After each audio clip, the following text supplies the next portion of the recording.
भारत के उत्तर प्रदेश में भगवान श्री राम की जन्मभूमि अयोध्या नगरी में राम मंदिर के उद्घाटन के लिए सभी तैयारियां पूरे धूमधाम के साथ हो रही थी। भगवान श्री राम के स्वागत के लिए अयोध्या नगरी में बहुत से इंतजाम किए गए थे। देश की जनता भी अयोध्या नगरी में होने वाले राम मंदिर के उद्घाटन को देखने की प्रतीक्षा में थी। देश के कोने कोने में हर तरफ इसी खबर की चर्चा थी। उत्तर प्रदेश के अयोध्या में बन रहे भव्य राम मंदिर के उद्घाटन का समय तय हो गया है। इस कार्य का शुभारंभ 22 जनवरी 2024 को संपन्न किया जाएगा। इसी तारीख और शुभ मुहूर्त में रामलला की प्राण प्रतिष्ठा की जाएगी।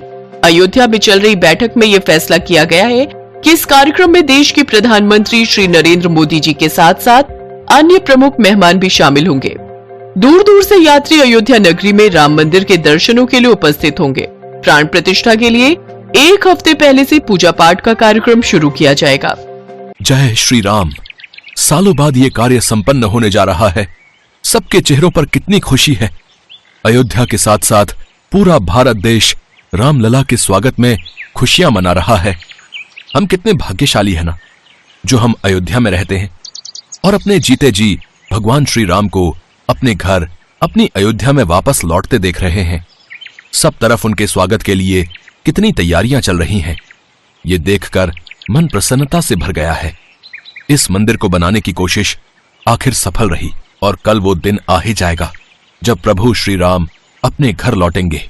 अयोध्या में बन रहे राम मंदिर के उद्घाटन का दिन आ जाता है। प्राचीन नगरी अयोध्या में श्री राम के स्वागत के लिए भरपूर उत्साह दिखाई दे रहा था। नया राम मंदिर भक्ति और आस्था का एक शानदार प्रमाण भगवान राम के स्वागत के लिए तैयार था। इस ऐतिहासिक क्षण का गवाह बनने के लिए भारत और विदेश के कोने कोने से लोग एकत्रित हुए थे। माँ, बापू, क्या हम आज सचमुच भगवान राम को देखेंगे? हाँ मेरे बच्चे, अभी थोड़ी देर में भगवान श्री राम यहाँ आएंगे और हम सब उनके दर्शन करेंगे।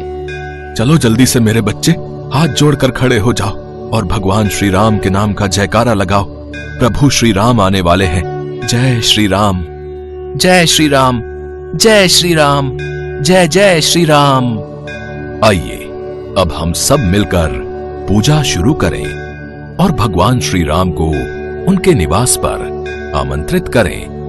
भगवान श्री राम के मंदिर में पूजा का आयोजन प्रारंभ हो चुका था। राजू भी अपने माता पिता के साथ जय श्री राम के नाम का जयकारा लगा रहा था।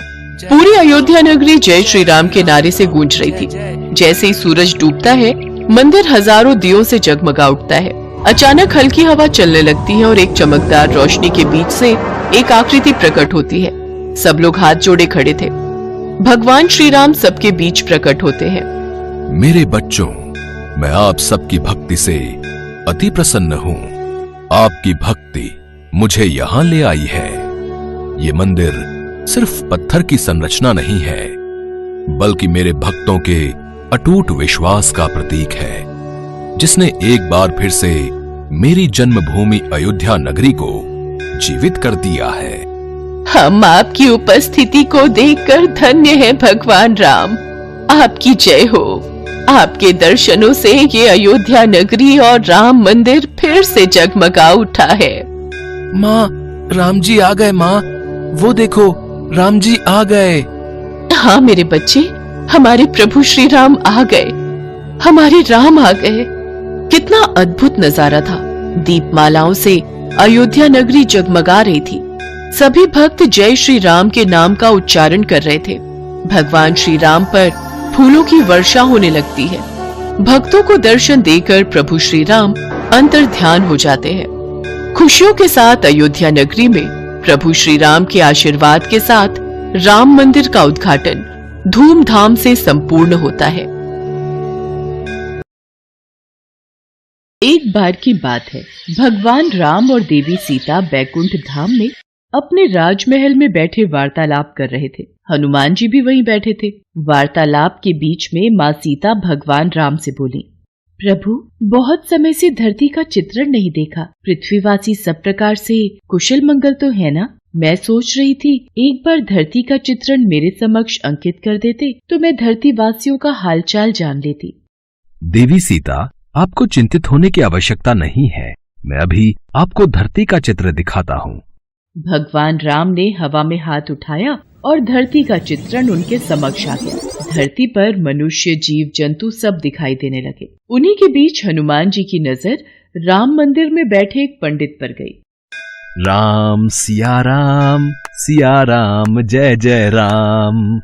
राम सिया राम जय जय राम।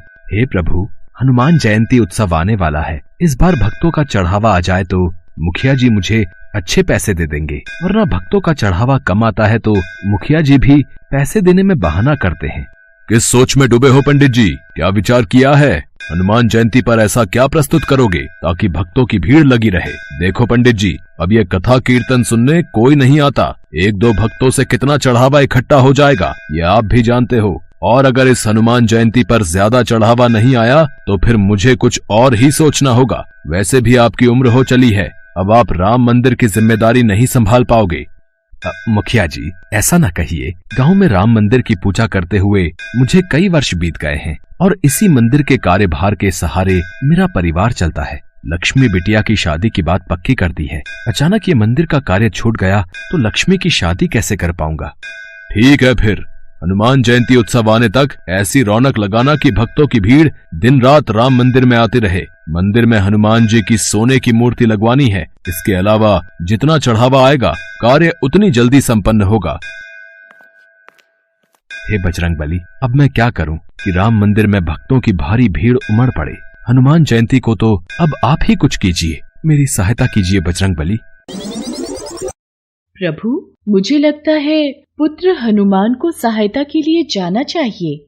सीते, हम भी हनुमान को यही कहने वाले थे। पवन पुत्र, तुम इसी समय धरती लोक पर जाओ और पंडित जी की सहायता करो। उन्होंने तुम्हें सच्चे हृदय से पुकारा है। ठीक है प्रभु, मैं इसी समय धरती लोक पर पहुंच जाता हूँ। हनुमान, तुम्हें साधारण मनुष्य की भांति ही पंडित जी की सहायता करनी होगी और आवश्यकता पड़ने पर ही अपनी शक्तियों का उपयोग करना। श्री राम और माता सीता की आज्ञा पाकर हनुमान जी मनुष्य रूप में धरती लोक में पंडित जी के पास पहुंचे। जय श्री राम पंडित जी, मैं बड़ी दूर से आया हूँ। क्या कोई काम मिलेगा? आपकी अति कृपा होगी। काम? इस मंदिर में तुम्हें काम तो दे दूं, पर मेरे पास इतनी धनराशि नहीं कि तुम्हें तनख्वाह दे सकूं। पंडित जी, काम के बदले में आप मुझे रोजाना मंदिर के चढ़ावे के फल खाने को दे दिया करना। मेरे लिए वही काफी है।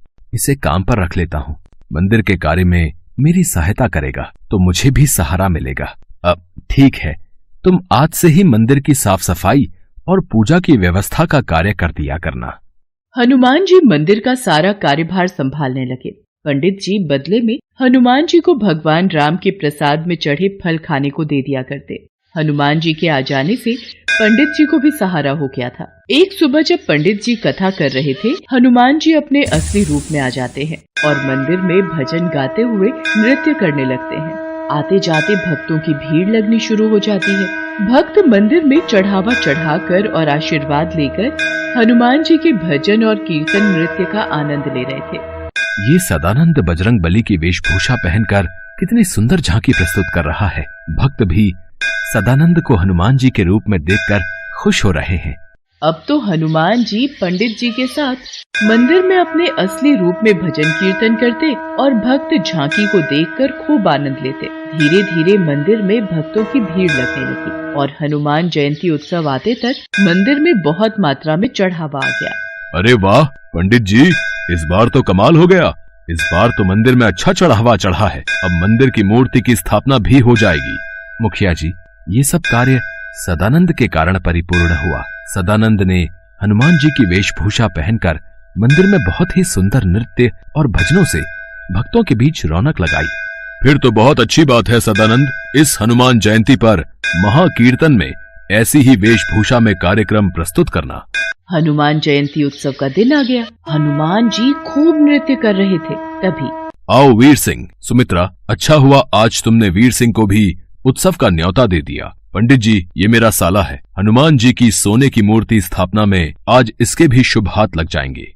जीजा जी, हनुमान मूर्ति तो काफी भारी बनवाई है, बड़ी महंगी रही होगी।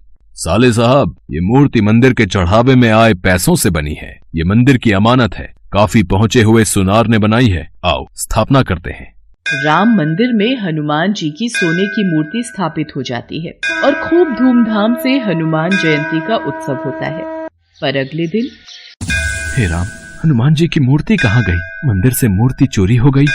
जीजा जी, हो ना हो, यह हनुमान जी की सोने की मूर्ति पंडित जी ने ही चुराई है और उनकी बेटी का ब्याह है और उन्हें पैसों की जरूरत है। तुम ठीक कह रहे हो वीर सिंह। पंडित जी को जब पुलिस पकड़ कर ले जाएगी तभी वो सच बोलेंगे। ऐसे उनके मुंह से सच नहीं निकलेगा। पुलिस को बुलाओ, पंडित को गिरफ्तार करेगी। इंस्पेक्टर साहब, असली चोर पंडित जी नहीं, मैंने ही मंदिर से मूर्ति चोरी की है। आप मुझे गिरफ्तार कीजिए, पंडित जी को नहीं। अरे सदानंद, तू ये क्या कह रहा है? तू ये सब क्यों कह रहा है? तू ये सब क्यों कर रहा है? इस चोर ने अपना गुनाह खुद ही कबूल कर लिया है। अरे गिरफ्तार कर लो इसे। इसे कड़ी से कड़ी सजा देना इंस्पेक्टर साहब। इसने चोरी की है, वो भी हनुमान की मूर्ति की। अच्छा हुआ चोरी का इल्जाम उस सदानंद पर आ गया। अब मैं इस मूर्ति को बेचकर ढेरों पैसा कमाऊंगा। अरे कौन है? कौन है? अरे ये कौन मुझे थप्पड़ मार रहा है? कोई सामने क्यों नहीं आता? मैं सदानंद के रूप में हनुमान हूँ जिसे तूने गिरफ्तार करवाया। पुलिस के सामने तुझे सच बोलना होगा कि असली गुनाहगार तू है। तूने मूर्ति चुराई है और तू उसे बेचने वाला है। मत मारो, मत मारो, मैं पुलिस को सब सच बता दूंगा। मेरे मन में लालच आ गया था, मुझे छोड़ दो। वीर सिंह भागता हुआ पुलिस थाने पहुंचता है। इंस्पेक्टर साहब, मुझे बचाओ। सदानंद मतलब हनुमान जी मुझे पीट रहे हैं। मैं अपना गुनाह कबूल करता हूँ। मैंने ही हनुमान जी की मूर्ति चुराई है। वो तो बात सही है, पर तेरा दिमाग खराब हो गया है के? हैं? सदानंद तो सामने देख, जेल में बैठा है। वो तेरे पास कैसे आ सकता है? नहीं इंस्पेक्टर साहब, वो मेरे पीछे ही खड़ा है। वो मुझे पीट रहा है। मुझे जल्दी से जेल में बंद कर दो। मैंने अपना गुनाह कबूल कर लिया है। इतनी देर में पंडित जी और मुखिया भी गांव के सभी लोगों के साथ पुलिस स्टेशन पहुंचते हैं। इंस्पेक्टर साहब, सदानंद ने कोई चोरी नहीं की, इसे छोड़ दीजिए। वीर सिंह अपना गुनाह कबूल कर लेता है। सदानंद यानी हनुमान जी को पुलिस छोड़ देती है। तभी वहाँ भगवान राम और माता सीता प्रकट होते हैं। हनुमान, अब तुम अपने असली रूप में आओ और अपने भक्तों को दर्शन दो। जो आज्ञा प्रभु। जय श्री राम। सदानंद, साक्षात हनुमान। हे बजरंग बली, आप मेरे साथ इतने दिन तक रहे और मैं आपको पहचान नहीं सका। आपने मेरी इतनी सहायता की। पंडित जी, जहाँ भगवान राम की कथा होती है वहाँ हनुमान जरूर होते हैं। आपने मुझे सच्चे हृदय से याद किया था तो भला मैं कैसे न आता। देखना, अब आपके जीवन के सारे दुख दूर हो जाएंगे। पंडित जी की आंखों में आंसू आ जाते हैं। पंडित जी और मुखिया जी समेत सभी गांव वाले हनुमान जी को सिर झुकाकर प्रणाम करते हैं। उस दिन के बाद मुखिया पंडित जी को कभी भी मंदिर से जाने के लिए नहीं कहता। हनुमान जी की कृपा से पंडित जी के जीवन में खुशियां आ जाती हैं और वो अपनी बेटी लक्ष्मी की शादी धूमधाम से कर देते हैं।